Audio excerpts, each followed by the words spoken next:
ಹೈದರಾಬಾದ್ನಿಂದ ಬೆಂಗಳೂರಿಗೆ ಬರ್ತಿದ್ದ ಬಸ್ನಲ್ಲಿ ನಡೆದ ಅಗ್ನಿ ಅವಘಡಕ್ಕೆ ಇಡೀ ದೇಶವೇ ಬೆಚ್ಚಿ ಬಿದ್ದಿದೆ. ಹೊತ್ತಿ ಉರಿದ ಬಸ್ನಲ್ಲಿ ಬರೋಬ್ಬರಿ 20 ಪ್ರಯಾಣಿಕರು ಸಜೀವ ದಹನವಾಗಿದ್ದಾರೆ. ದುರಂತದ ದೃಶ್ಯ ಬೆಚ್ಚಿ ಬೀಳಿಸುವಂತಿದೆ.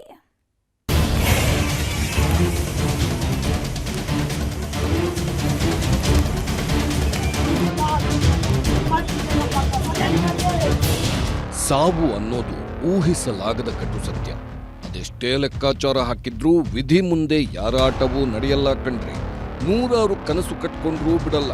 ನನ್ನವರನ್ನ ಬಿಟ್ಟು ಬರಲ್ಲ ಅಂದ್ರೂ ಕೇಳಲ್ಲ. ಯಾವಾಗ ಯಾರ ಜೀವಕ್ಕೆ ಜವರಾಯ ಬಲೆ ಹಾಕ್ತಾನೆ ಅನ್ನೋ ಸಣ್ಣ ಸುಳಿವೂ ಸಿಗಲ್ಲ. ಕಣ್ಣು ಮುಂದೆ ಇದ್ದವರು ಕ್ಷಣಾರ್ಧದಲ್ಲೇ ಸಾವಿನ ಮನೆ ಸೇರಿಬಿಡುತ್ತಾರೆ. ಕರ್ನೂಲ್ನಲ್ಲಿ ಅಗ್ನಿ ರೂಪದಲ್ಲಿ ಮೈ ಕೊಡವಿದ ಯಮದೂತ 20 ಮಂದಿ ಪ್ರಾಣವನ್ನೇ ತೆಗೆದಿದ್ದಾರೆ.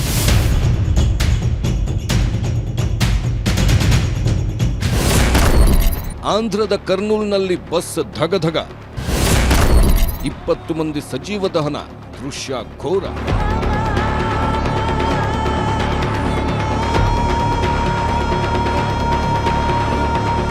ಸಾವು ಅನ್ನೋದು ಹೇಗೆಲ್ಲ ಬರುತ್ತೆ ನೋಡಿ.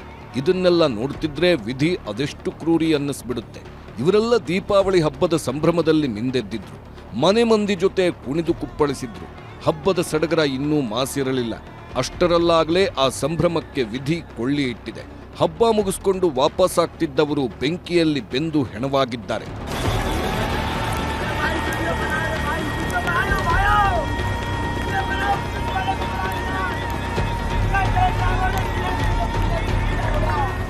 ಕಗ್ಗತ್ತಲಲ್ಲಿ ಹೊತ್ತಿ ಉರಿದ ಬಸ್ ದೃಶ್ಯ ನೋಡಿದ್ರೆ ಎಂಥವರಿಗಾದ್ರೂ ಎದೆನಡುಕ ಶುರುವಾಗುತ್ತೆ. ಕೂಗಾಡಿ ಅರುಚಾಡಿದವರ ರೋಧನೆ ಕಲ್ಲೆದೆಯವರಿಗೂ ಕಣ್ಣೀರು ತರಿಸುತ್ತೆ. ಹೀಗೆ ಧಗಧಗಿಸ್ತಿರೋದು ಬಸ್ ಕಾವೇರಿ ಟ್ರಾವೆಲ್ಸ್ಗೆ ಸೇರಿದ್ದು. ನಿನ್ನೆ ರಾತ್ರಿ ಹೈದರಾಬಾದ್ನಿಂದ ಬೆಂಗಳೂರಿಗೆ ಪ್ರಯಾಣ ಬೆಳೆಸಿತ್ತು. ಇದೇ ಬಸ್ನಲ್ಲಿ ಬರೋಬ್ಬರಿ 42 ಮಂದಿ ಪ್ರಯಾಣ ಮಾಡ್ತಿದ್ರು. ಆದ್ರೆ ಅದೇ ಕೊನೆಯ ಪ್ರಯಾಣವಾಗುತ್ತೆ ಅಂತ ಯಾರಿಗೂ ಗೊತ್ತಿರಲಿಲ್ಲ. ಬೆಂಗಳೂರಿನತ್ತ ಬರ್ತಿದ್ದ ಬಸ್ ಕರ್ನೂಲ್ನ ಚನ್ನತೇಕೂರು ಬಳಿ ಬೈಕ್ಗೆ ಡಿಕ್ಕಿ ಹೊಡೆದಿದೆ. ಈ ವೇಳೆ ಬಸ್ನಡಿ ಸಿಲುಕಿದ್ರೂ ಡ್ರೈವರ್ ಮುಂದೆ ನುಗ್ಗಿಸಿದ್ದಾನೆ. ಹೀಗಾಗಿ ಸುಮಾರು 300 ಮೀಟರ್ ಬೈಕನ್ನ ಬಸ್ ಎಳೆದೊಯ್ದಿದೆ. ಈ ವೇಳೆ ಬೈಕ್ನ ಪೆಟ್ರೋಲ್ ಟ್ಯಾಂಕ್ ಲೀಕ್ ಆಗಿದ್ರಿಂದಾಗಿ ಏಕಾಏಕಿ ಬೆಂಕಿ ಹೊತ್ಕೊಂಡಿದೆ. ಅಲ್ಲಿ ಏನಾಗ್ತಿದೆ ಅನ್ನೋದು ಗೊತ್ತಾಗುವಷ್ಟರಲ್ಲಿ ಇಡೀ ಬಸ್ ಧಗಧಗಿಸೋಕೆ ಶುರುವಾಗಿದೆ.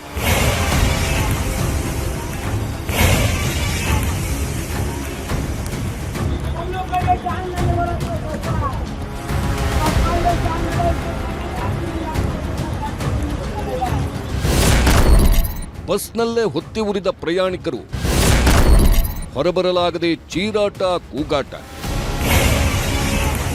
ಸ್ಲೀಪರ್ ಕೋಚ್ನಲ್ಲಿ ಪ್ರಯಾಣಿಕರೆಲ್ಲ ನೆಮ್ಮದಿಯ ನಿದ್ದೆಯಲ್ಲಿದ್ರು. ಯಾವಾಗ ಬೆಂಕಿ ಹೊತ್ತಿಕೊಳ್ತೋ ಡ್ರೈವರ್ ಹಾಗೂ ಕ್ಲೀನರ್ ಎಲ್ಲರನ್ನೂ ಎಬ್ಬಿಸಿದ್ದಾರೆ. ಕೂಡಲೇ ಎಮರ್ಜೆನ್ಸಿ ಎಕ್ಸಿಟ್ ಕಿಟಕಿ ಗ್ಲಾಸ್ ಒಡೆದು 20 ಪ್ರಯಾಣಿಕರು ಹೊರಜಿಗಿದಿದ್ದಾರೆ. ಅಷ್ಟೊತ್ತಿಗೆ ಇಡೀ ಬಸ್ಗೆ ಬೆಂಕಿ ಆವರಿಸಿಕೊಂಡಿತ್ತು. ಹೀಗಾಗಿ ಹೊರಬರಲಾಗದೆ 20 ಮಂದಿ ಸುಟ್ಟು ಕರಕಲಾಗಿದ್ದಾರೆ. ಕಾಪಾಡಿ ಕಾಪಾಡಿ ಅಂತ ಒದ್ದಾಡಿದ ಪುಟ್ಟ ಪುಟ್ಟ ಮಕ್ಕಳೂ ಸೇರಿದಂತೆ ಪ್ರಯಾಣಿಕರು ಸಜೀವ ದಹನವಾಗಿದ್ದಾರೆ.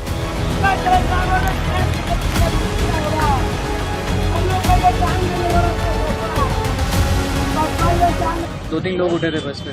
सब लोगों को जगाया, फिर फायर करके बोला, मतलब ब्रेक डाउन फायर. तो हम लोग आगे से निकलने की कोशिश कर रहे थे. ड्राइवर लोगों को पता ही नहीं था कहाँ पे है. डोर लॉक थे, थोड़े मेन डोर लॉक था. तो ऐसी नॉर्मल विंडो था, उसको ब्रेक करा हम लोगों ने. फिर मतलब पंच मारा, किक मारा, फिर ये ऐसे धक्का दिया, हेड कट किया. अराउंड 10-11 लोग पीछे से निकले. कुछ 4-5 लोग साइड से निकले, ड्राइवर साइड से विंडो से. बाकी जो लोग हैं ಈ ಒಂದೊಂದು ದೃಶ್ಯಗಳು ಬೆಂಕಿ ದುರಂತ ಅದೆಷ್ಟು ಘೋರವಾಗಿತ್ತು ಅನ್ನೋದನ್ನ ಸಾರಿ ಸಾರಿ ಹೇಳ್ತಿವೆ. ಬಸ್ನಲ್ಲಿ ಸುಟ್ಟು ಕರಕಲಾದವರ ಶವ ಗುರುತೇ ಸಿಗದಂತಾಗಿವೆ. ಮಕ್ಕಳನ್ನ ಕಳೆದುಕೊಂಡ ಕುಟುಂಬಸ್ಥರ ಆಕ್ರಂದನ ಹೇಳತೀರದಾಗಿದೆ. ಮೃತದೇಹಗಳನ್ನ ಆಸ್ಪತ್ರೆಗೆ ರವಾನಿಸಿದ್ದು, ಕೆಲವು ಶವಗಳಿಗೆ ಸ್ಥಳದಲ್ಲೇ ಮರಣೋತ್ತರ ಪರೀಕ್ಷೆ ನಡೆಸಿದ್ರು. ಗುರುತು ಪತ್ತೆಗೆ ವೈದ್ಯರು DNA ಟೆಸ್ಟ್ಗೆ ಮುಂದಾಗಿದ್ದಾರೆ. ಘಟನೆಯಲ್ಲಿ ಹಲವರು ಗಾಯಗೊಂಡಿದ್ದು ಆಸ್ಪತ್ರೆಗೆ ದಾಖಲಿಸಲಾಗಿದೆ. ಒಂದೇ ಕುಟುಂಬದ 4 ದುರ್ಮರಣ, 2 ಮಕ್ಕಳು, ನೆಮ್ಮದಿ ಜೀವನ. ಗಂಡ ಖಾಸಗಿ ಕಂಪನಿಯಲ್ಲಿ ಕೆಲಸ ಮಾಡ್ತಿದ್ರೆ ಹೆಂಡತಿ ಮಕ್ಕಳನ್ನ ನೋಡ್ಕೊಳ್ತಿದ್ಲು. ರಮೇಶ್ ಕಳೆದ 15 ವರ್ಷಗಳಿಂದ ಬೆಂಗಳೂರಿನ ಖಾಸಗಿ ಕಂಪನಿಯೊಂದರಲ್ಲಿ ಕೆಲಸ ಮಾಡಿಕೊಂಡಿದ್ರು. ದೀಪಾವಳಿ ಹಿನ್ನೆಲೆಯಲ್ಲಿ ಕುಟುಂಬ ಸಮೇತ ಹೈದರಾಬಾದ್ಗೆ ಹೋಗಿದ್ರು. ರಾತ್ರಿ ಅಲ್ಲಿಂದ ಖುಷಿಯಾಗಿ ಬಸ್ ಹತ್ತಿದ್ರು. ಆದ್ರೆ ವಿಧಿಯಾಟ ಬೇರೆಯದ್ದೇ ಆಗಿತ್ತು. ಬಸ್ನ ಕಿಚ್ಚಿಗೆ ರಮೇಶ್, ಪತ್ನಿ ಅನುಷಾ ಹಾಗೂ ಮಕ್ಕಳಾದ ಮಾನ್ವಿತಾ, ಮನೀಶ್ ಮಲಗಿದ್ದಲ್ಲೇ ಸುಟ್ಟು ಬೂದಿಯಾಗಿದ್ದಾರೆ.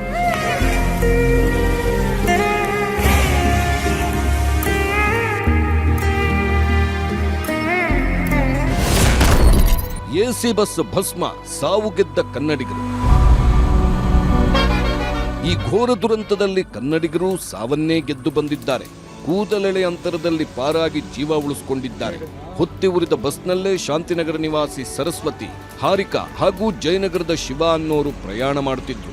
ಬೆಂಕಿ ಹೊತ್ಕೊಳ್ತಿದ್ದಂತೆ ಬಸ್ನಿಂದ ಜಗಿದಿದ್ದಾರೆ. ಸಣ್ಣ ಪುಟ್ಟ ಗಾಯಗಳಾಗಿದ್ದು ಕರ್ನೂಲ್ ಆಸ್ಪತ್ರೆಯಲ್ಲಿ ಚಿಕಿತ್ಸೆ ಪಡೆಯುತ್ತಿದ್ದಾರೆ.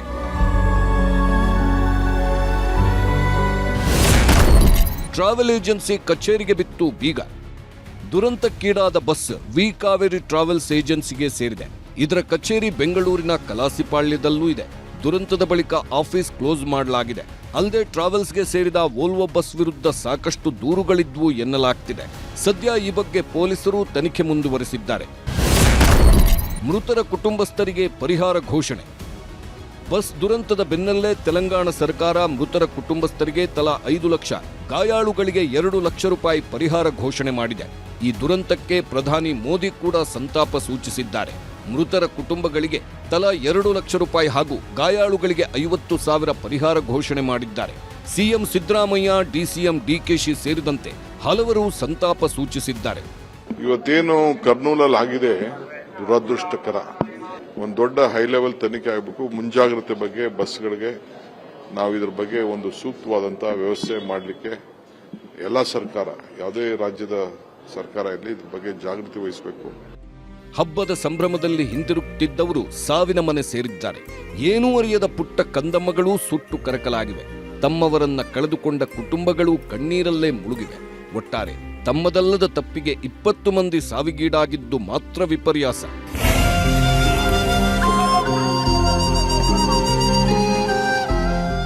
ಶರಣು ಹಂಪಿ, ನ್ಯೂಸ್ 18.